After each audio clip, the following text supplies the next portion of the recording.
욥기 27장 13절부터 23절까지입니다.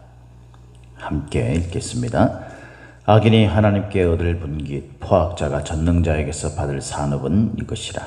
그의 자손은 번성하여도 칼을 위하며 그의 후손은 음식물로 배부르지 못할 것이며 그 남은 자들은 죽음의 병이 돌 때에 묻히리니 그들의 과부들이 울지 못할 것이며 그가 비록 끈을 티끌같이 쌓고 의복을 진흙같이 준비할지라도 그가 준비한 것을 의인이 입을 것이요 그의 은은 죄 없는 자가 차지할 것이며 그가 지은 집은 조음의 집 같고 파수꾼의 초막 같을 것이며 부자로 누우려니와 다시는 그렇지 못할 것이요 눈을 뜬즉 아무것도 없으리라.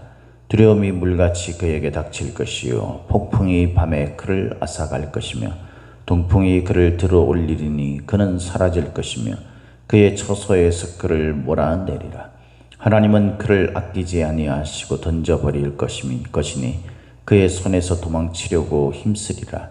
사람들은 그를 바라보며 손뼉치고 그의 처소에서 그를 비웃으리라. 아멘. 오늘도 저와 여러분에게 하나님의 함께 하시는 충만하신 은혜가 임하기를 예수님의 이름으로 축복합니다. 오늘 우리가 읽은 이 말씀을 가지고 넓은 시야라는 제목으로 함께 말씀을 나누겠습니다. 우리가 인생을 살거나 어떤 일들을 하거나 이럴 때에 시야가 넓다 이런 이야기를 우리가 종종 하잖아요. 그것은 굉장히 중요한 문제입니다. 시야가 넓지 않고 좁은 사람은 늘 단편적으로만 뭔지 이렇게 생각을 하고 또 판단을 그렇게 하죠.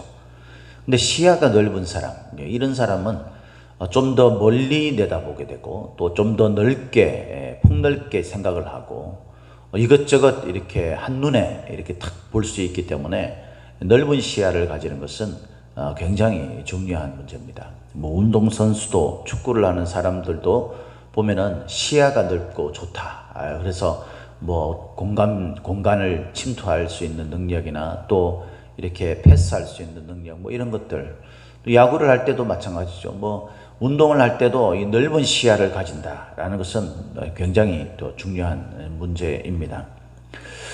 우리가 신앙생활 하는 데 있어서도 이 넓은 시야를 가지는 것은 아주 중요한 문제입니다. 늘 현실에 보이는 육체의 눈으로 보기에 보이는 것들에 우리가 집중해서 살아가는 것과 넓은 시야를 가지고 우리가 멀리 내다보고 또 넓게 바라보고 이것저것 잘 살펴보는 그것은 우리 인생을 살아가는 데서 아주 중요한 문제가 되는 것이 지혜가 되는 것이죠. 오늘 우리가 읽은 이 말씀에 이제 욥이 그 마지막 이 세 친구들과의 새 친구들의 이야기가 이제 끝나고 욥이 계속 자기의 이야기를 이제 항변하면서 이야기를 하잖아요.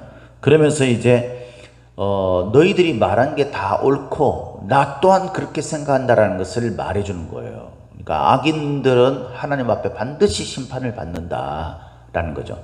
그런데 이 정작 세 친구들이 가지고 있지 못했던 것이 뭐라 그랬습니까? 넓은 시야를 가지고 있지 못했던 거죠. 하나님의 율법을 단편적으로 적용해 가지고 모든 사람들에게 자신이 자신은 보지도 않았으면서도 불구하고 그냥 그럴 거다라고 짐작하면서 해버린 이런 그 좁은 시야를 가지고 사람을 대하고 문제를 해결하려고 하는 이 세 친구들의 그 모습과 이 욥이 가지고 있는 생각은 다른 것이라는 거예요. 그러면서 이제 욥이 이 악인들이 가지고 있는 그 좁은 시야의 특징들을 이야기하면서 넓은 시야를 가져야 될 것에 대해서 말을 합니다. 물론 이제 넓은 시야를 가져야 된다, 좁은 시야를 가져야 된다라는 그런 말이 오늘 본문에는 없습니다만 이 악인이라는 자체가 어떻게 살기 때문에 이렇게 되는 겁니까? 좁은 시야 때문에 그런 거죠. 사실 이 성경에서 말하는 넓은 시야라는 것은요, 두 가지 측면이 있는 거예요. 첫 번째는 알고 있는 사실입니다. 알고 있는 사실. 이게 경험적인 거죠. 내 눈으로 직접 목격하고, 그죠? 우리가 직접 체험을 하고, 이런 것을 말하는 거예요. 우리가 짐작해서 뭔가를 하면 안 돼요. 짐작해서. 우리 눈으로 확실하게 보고, 우리가 체험한 것이 힘을 가지게 되는 겁니다. 신앙생활이라는 것은요, 우리가 그냥 추상적인 어떤 이야기를 들어서 그걸 막연하게 생각하면서 자기 소신으로 삼고 그렇게 하는 게 아니에요. 신앙은 하나님과의 분명한 관계예요, 관계. 하나님과 관계가 이루어지지 않으면 여러분 신앙생활을 해나갈 수가 없어요. 무슨 일이 일어날 때마다 문제가 일어나는 거죠. 악인이 그런 거 아니겠습니까? 악인이. 욥은 왜 이런 고난과 고통 속에서 하나님이 왜 나에게 이렇게 하셨을까라는 그런 혼란 가운데 있었음에도 불구하고 그가 하나님을 바라보면서 믿음의 길을 뚜벅뚜벅 가겠다라고 그렇게 말한 이유가 뭡니까? 하나님과의 관계가 있었던 거예요. 하나님과의 관계가. 그래서 하나님 앞에서 하나님을 믿는 그 믿음이 자기의 체험과 같이 합해지면서 뚜렷한 어떤 확신을 가지고 있는 겁니다. 그러니까 온갖 막 걱정, 또 염려, 두려움, 그리고 실제적인 어떤 고난과 고통의 문제들을 맞이하면서도 이 욥이 버릴 수 없는 한 가지, 그것은 이 모든 것이 하나님에 의해 쓴 것은 확실한데, 그렇다면 하나님께서 왜 나에게 이렇게 하셨는지 모르겠다라는 거잖아요. 그죠? 그러면서도 하나님이 하신 것이 확실하기 때문에 결국 이 문제도 하나님이 해결해 주실 것이다 라는, 하나님이 하셔야 해결된다 라는 그 확신, 그 믿음이 있는 겁니다. 그러니까 이게 있기 때문에 지금 이 혼란스러운 마음이 있고 막 그래도 계속 그 길을 갈 수밖에 없는 거죠. 만약에 믿음에 대한 확신이 없고 알고 있는 것이, 체험한 것이 없다, 그렇다 그러면 여러분 이 욥이 그 길을 가겠어요? 아마 때려쳐도 일찌감치 벌써 몇 번이고 때려쳤겠죠. 우리가 신앙생활 하면서 신앙이 왜 흔들립니까? 좁은 시야 때문에 그래요. 좁은 시야 때문에.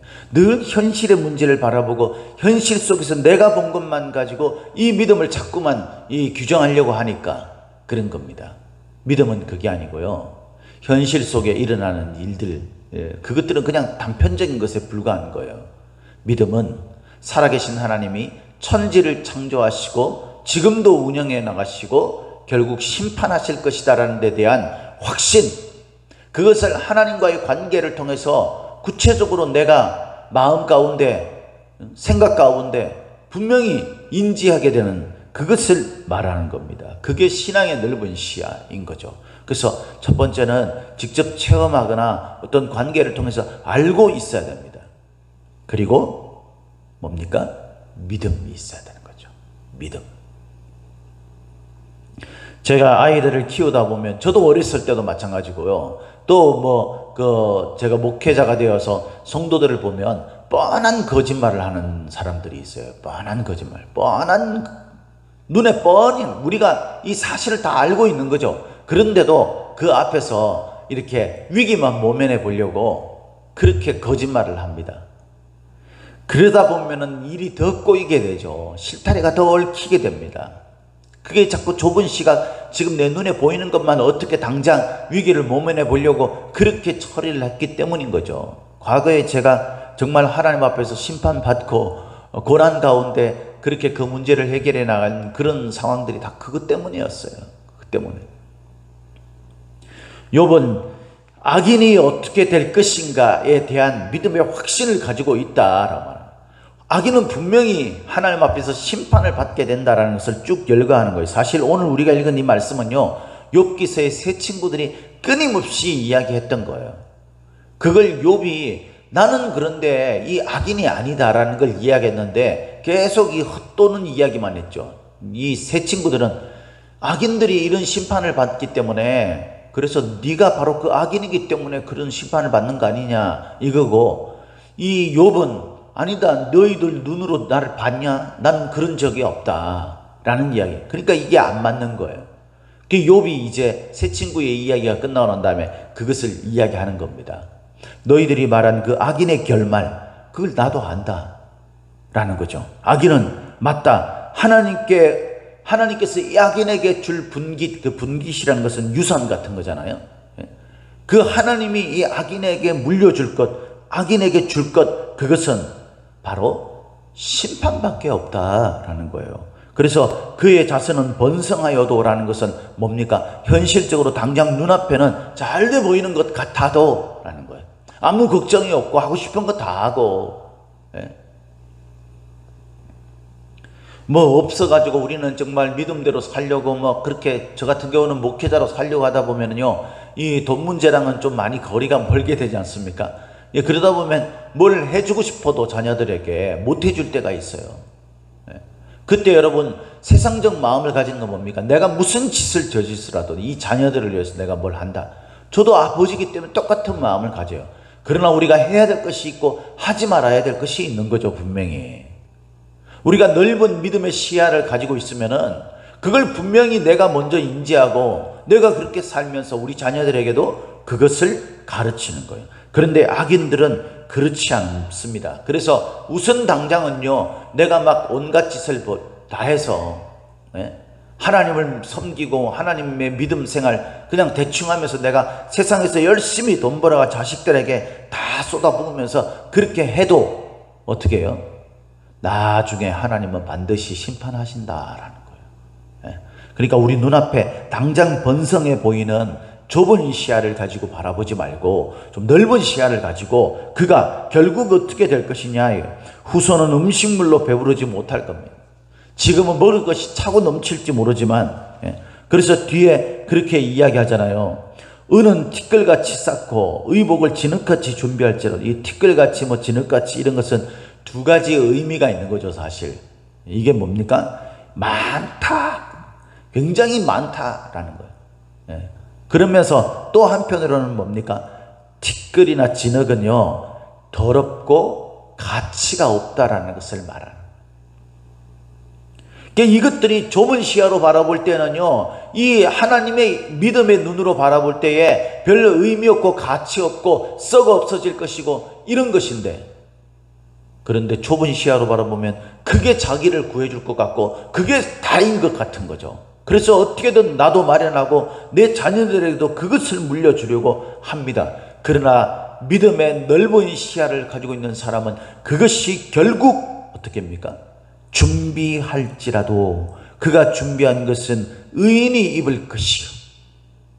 자기가 실컷 해놓는데 결국은 하나님 앞에 심판을 받고 나면 자기 것이 아닌 거예요. 오늘 먹고 마시자 그렇게 할지라도 오늘 밤에 데려가면 그것이 네 것이 되겠느냐라고 말씀하신 예수님의 비유가 생각이 나는 거죠.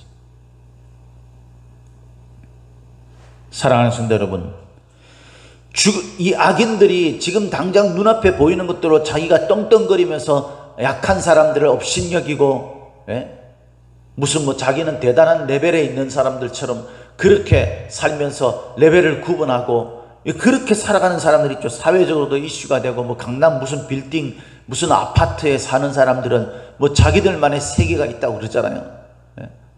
뭐 우리는 뭐 잘 모르겠습니다만은 이렇게 산다고 할지라도요, 그가 죽을 때 진정으로 눈물을 흘릴 자가 있을까요? 눈앞에서는 어떻게 한다 할지라도. 사실 여러분 가만히 생각해 보세요. 진심으로 그를 걱정해주고 염려해준 사람이 얼마나 될까요? 그 앞에서는요, 손바닥 비비면서 아부를 떨지 모르지만 그게 얼마나 불행한 일입니까? 우리가 좀 없이 살아도 진심으로 나를 위하고 진심으로 나의 말을 존중해주고 이럴 수 있는 사람, 그런 사람이 곁에 있다는 것, 그것이 정말 귀한 것 아니겠습니까? 악인이 눈앞에 보이는 것만 가지고 살게 되면요, 자신들이 사람들에게 어떤 평가를 받고 결국 자기가 이 세상을 떠날 때에 자신을 죽음을 진심으로 슬퍼할 사람이 몇 명이나 되겠는가라는 거예요. 그래서 15절에 그 남은 자들은 죽음의 병이 돌 때에 묻히리니 그들의 과부들이 울지 못할 것이며, 울 수도 없는 상황일 뿐만 아니라 울 생각도 없는 그런 결말을 맞이한다는 거예요. 여러분, 우선 당장은 하나님 앞에서 뭐 하나님 없이도 살 수 있을 것처럼 그렇게 세상에서 누리면서 번쩍번쩍 하는 그런 어떤 상황 속에 눕고 일어나고 그렇게 하겠지만요, 하나님의 심판이 임할 그때가 되면 결국 그 모든 것들은 아무것도 없이 사라지게 될 것이라는 거예요. 자신을 견고하게 만들어줄 것 같은 그 모든 것들이 떠나가게 될 것입니다. 여러분, 하나님 앞에서 우리가 하나님의 그 영광의 얼굴을 맞닥뜨렸을 때, 그때 두려움이 우리에게 얼마나 큰지 아십니까? 그래서 제가 자주 드리는 말씀이 있잖아요. 악인들이 예수님의 재림의 모습을 보게 되면 바위와 산아 차라리 나를 덮어다오라고 그렇게 외친다 그러잖아요. 내가 거기에 깔려서 죽는 게 낫지 이 영광의 하나님이 우리를 심판하시러 오는 그 모습을 우리가 볼 수 없다라는 두려움의 표현이에요. 하나님이 두려워서 되겠습니까, 여러분? 이는 공포심이 돼서 되겠어요? 주 예수여 어서 오시옵소서가 돼야 되는 것이 우리 그리스도인들의 그 고백이 돼야 되잖아요. 예수님이 이 땅을 심판하시고 우리를 데려가시는 그날이 우리에게 꿈에도 소원이 되어야 되는 거 아닙니까?